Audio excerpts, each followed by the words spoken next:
समय की बात है। एक गांव में रहता था एक व्यापारी जगन नामक। उसके पास थे 2 गधे जिनका वो भार उठाने के लिए अपने व्यापार में उपयोग करता था। दोनों गधों में से एक गधा था जिसको हमेशा भूख लगी होती है। ये गधा बहुत सारा भार उठाता था, परंतु उतना ज्यादा खाता भी था।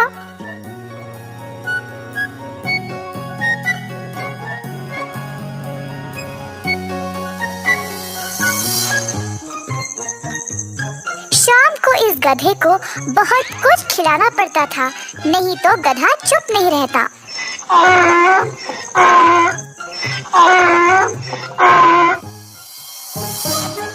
उसी गांव में मनीष नामक एक और व्यापारी था जिसके पास भी था एक गधा, परंतु मनीष का गधा उतना भार नहीं उठाता।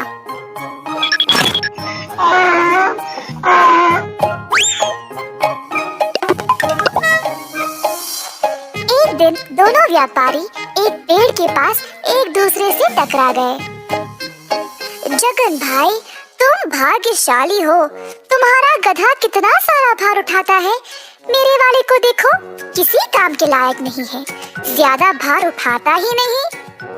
अरे मनीष भाई, हाँ ये बहुत भार उठाता है, परंतु इसको हमेशा भूख लगी रहती है। मेरे आधे से ज्यादा पैसे इसके खाने पीने में ही जाता है।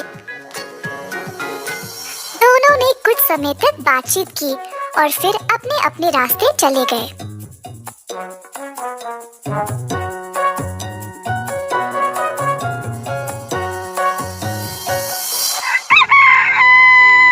एक दिन जगन और उसकी पत्नी भूखे गधे के बारे में बात कर रहे थे। राधा, इस गधे को पालना अब कठिन हो रहा है। इसके कारण मुझे बहुत नुकसान झेलना पड़ रहा है। सही बात, एक काम करते हैं, तुम्हारे दोस्त मनीष को ये गधा पसंद है ना? मनीष को ये गधा बेच देंगे, समस्या ही हल हो जाएगी। क्या बोलते हो जी?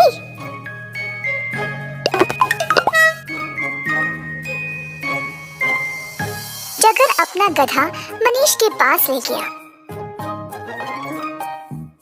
मेरे दोस्त, तुम हमेशा परेशान रहते हो ना कि तुम्हारा गधा काम नहीं करता है।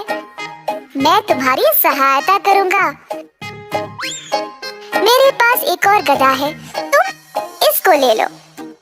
ये वही भूखा गधा है ना? अगर ऐसा है तो मैं इसकी देखभाल नहीं कर सकता।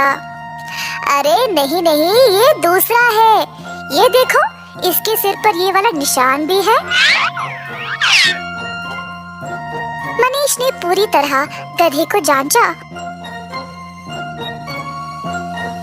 और फिर जगन को गधे के पैसे दे दिए। अगले दिन मनीष ने अपने नए गधे पर भार चढ़ाया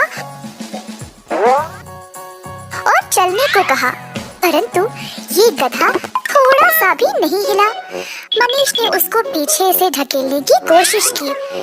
बहुत समय तक प्रयत्न किया, पर गधा हिला ही नहीं। बस गधा चिड़चिड़ा होकर मनीष को लाते मारे। ओफो, ये गधा सुनता ही नहीं। लगता है जगन ने मुझसे झूठ कहकर वो भूखे गधे को बेच दिया है। मनीष को शक हुआ और उसने गधे के सिर पर उस निशान को छुआ। हाथ लगाते ही निशान पूरा मिट गया। हाँ, जगन ने मुझे धोखा दिया है। मुझे पता है अब इससे काम कैसे कराऊं। मनीष ने एक मकाई भुट्टा लिया और उसे एक छड़ी से बांध दिया। अब छड़ी को गधे के पीठ से बांध दिया, जिससे मकाई भुट्टा गधे के मुंह के सामने लटकने लगा। गधे ने मकाई देखा और उसको खाने की कोशिश में आगे चलने लगा। इसी तरह गधा खाने की कोशिश में आगे चलता रहा, भार पीठ पे लिए।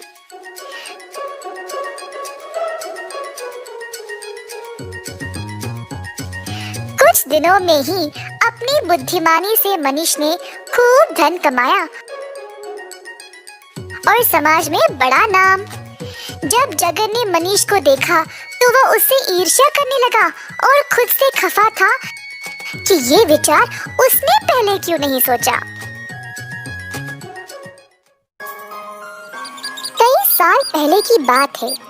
एक महान से राज्य में कृष्णदेवराया नामक एक शासक रहा करते थे। उनकी माँ बहुत धार्मिक महिला थी। माताजी ने अपने जीवन में कई धार्मिक स्थानों का दर्शन किया और बहुत सारे पूजा पाठ में भी भाग लिया था। महाराज अपनी माँ से बहुत प्रेम करते थे। जैसे साल बीतते गए,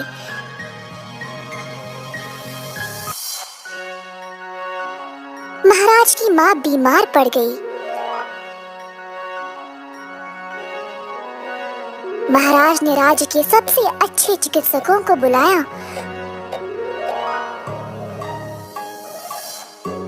परंतु माँ जी की अब उम्र हो चुकी थी। सबसे अच्छी दवाई भी काम नहीं किए और अंत में वह चल बसी। महाराज कृष्णदेवराया अकेला महसूस करने लगे और अपनी माँ को बहुत याद करते थे। जब उनकी माँ बीमार थी तब वह अपने बेटे से आम खाने की मांग करती थी, परंतु आम का बंदोबस्त करने से पहले ही वह चल बसी। महाराज को ये बात और भी ज्यादा चुभने लगी कि वह अपनी माँ की आखिरी इच्छा पूरी नहीं कर पाए। आखिरकार समय आ गया था उनको इस संसार से विदा करने का। अंतिम संस्कार करने के लिए जो पुजारी आए थे वे माता जी की आखिरी इच्छा के बारे में जानकर उसका गलत फायदा उठाना चाहने लगे। महाराज, आपकी माता जी की आखिरी इच्छा मीठे आम खाने की थी जो अधूरी रह गई। अब उनकी आत्मा की शांति के लिए आपको कुछ सुनहरे आम दान में देना होगा। क्योंकि महाराज पहले से निराश थे, उनको लगा कि उन्हें इतना तो करना चाहिए। उनको पुजारियों पर अंधविश्वास था और बात मान ली।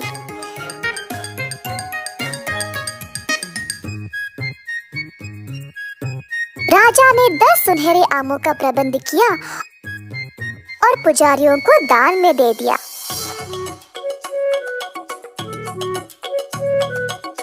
पुजारी बहुत खुश थे कि उनकी दुष्ट योजना काम कर गई। अंतिम संस्कार करके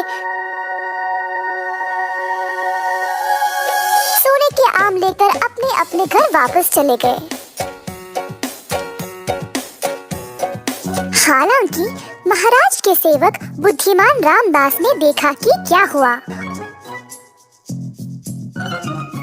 और राजा को दिए गए पुजारियों के तर्क को समझ नहीं पाया। पुजारियों के हाथ में सुनहरे आम कैसे एक मरे हुए इंसान की आत्मा को खुश कर सकता है। उसको पता था कि पुजारियों ने महाराज को बेवकूफ बनाया। रामदास ने उन सबको सबक सिखाना चाहा। कुछ दिनों बाद रामदास ने पुजारियों को अपने घर आमंत्रित किया।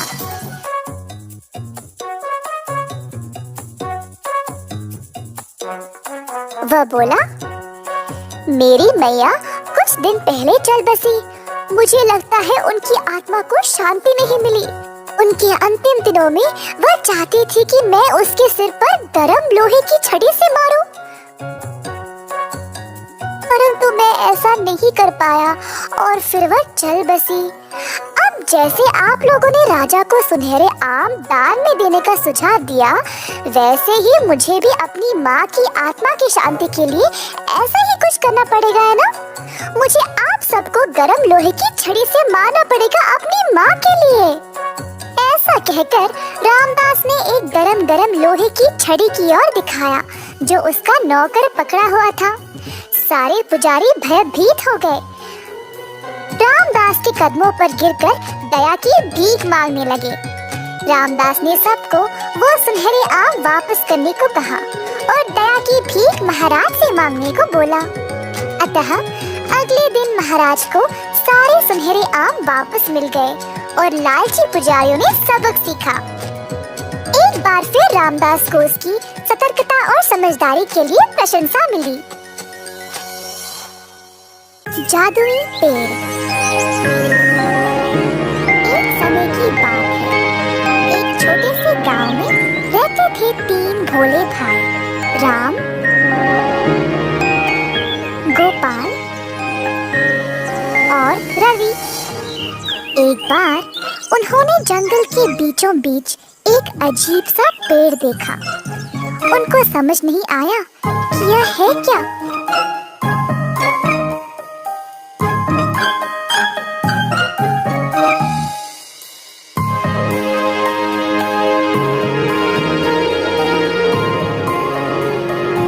और आपस में उलझने लगे। मैंने एक अजीब सा पेड़ जंगल में देखा। उसके कोई पत्ते नहीं थे और बहुत ही अलग लग रहा था। सच में मैंने भी वही पेड़ देखा, परंतु तुम जैसे बोल रहे हो वैसा तो नहीं था। पेड़ बहुत ही सुंदर और लाल कलियों से भरा था।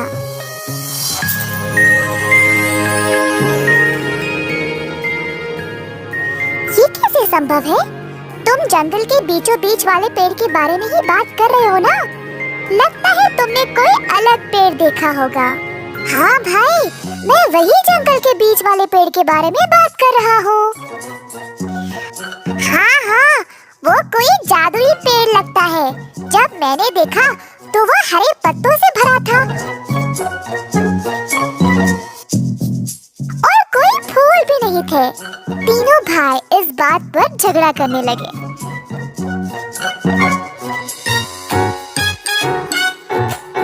पास में एक ब्राह्मण उनकी बातें सुनकर हंसने लगा।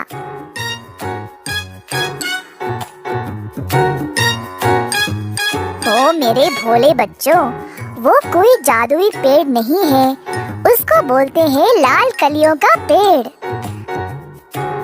रामू ने उसको वसंत ऋतु से पहले देखा, इसीलिए सब कुछ सुखड़ के था।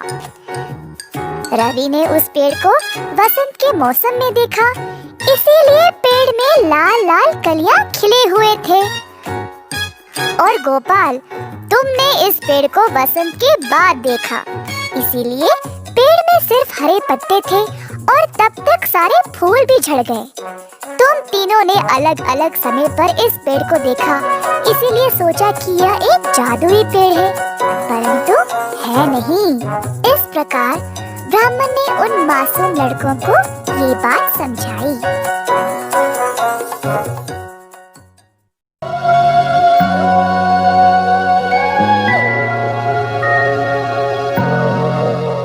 एक बार राजा के सेनापति के पास था एक घोड़ा और एक गधा। घोड़े का इस्तेमाल वह जंग में करते थे और गधे को भार उठाने के लिए।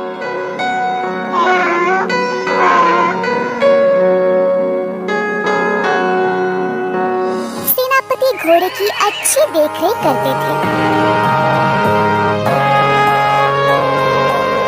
परंतु गधे को उतना ध्यान नहीं देते। अनाज और हरी घास घोड़े को खिलाते और गधे के लिए केवल सूखा भूसा। अगर घोड़े की सेहत बिगड़ जाती तो पड़ोसी राज्यों से चिकित्सकों को बुलाया करते थे,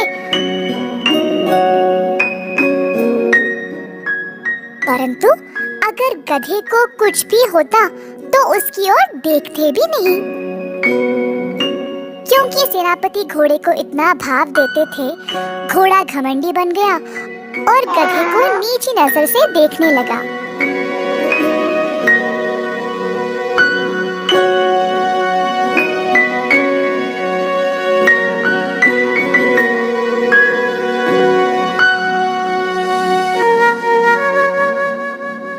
एक शाम गधा बहुत ही थक गया और अपने अस्तबल में चला गया। घोड़ा बोला, क्या मजदूरी वाला जीवन है तुम्हारा? तुम हमेशा ऐसे ही रहोगे। गधे ने घोड़े की बातों को ध्यान ना देने की कोशिश की, परंतु घोड़ा ताने देता ही रहा।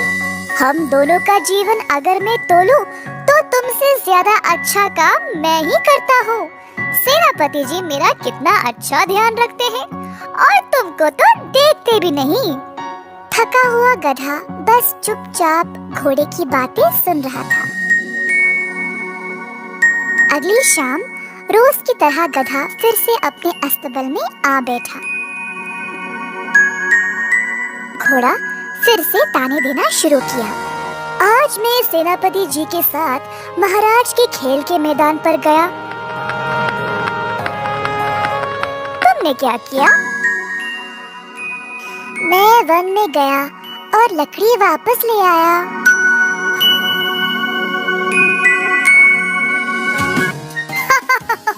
देखा, तुम में और मुझ में कितना अंतर है। मैं तुमसे बहुत महान हूँ।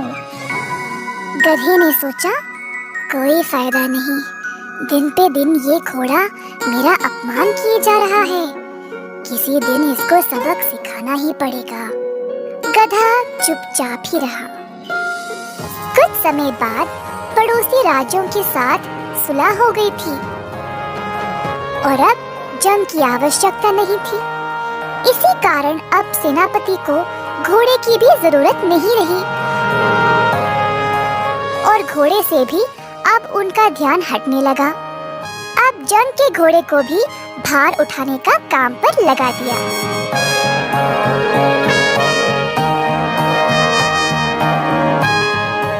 घोड़े को भार उठाने की आदत नहीं थी, तो वो धीरे चलता था और बार बार भोरियों को गिरा देता। इस बात पर सेनापति को गुस्सा आया और घोड़े पर चिल्लाने लगे, ठीक से भोरियां भी नहीं उठा सकते हो? पूरा रास्ता सेनापति घोड़े को कोसता ही रहा। जब घोड़ा अस्तबल पहुंच गया, तब गधे ने कहा, देखा, मेरा काम करना तुम्हारे लिए कितना कठिन था। गधे की बात सुनकर घोड़े को अपनी गलती का एहसास हुआ। मुझे क्षमा कर दो दोस्त, मुझे अनुभव था ही नहीं तुम कितने मेहनती हो। मैं घमंडी बन गया और तुम्हारा मजाक उड़ाया। सच में मैंने बहुत गलत किया। तुम अपने काम में माहिर हो और मैं अपने में। सही समय ही बताता है कि कौन किस काम के लिए उचित है।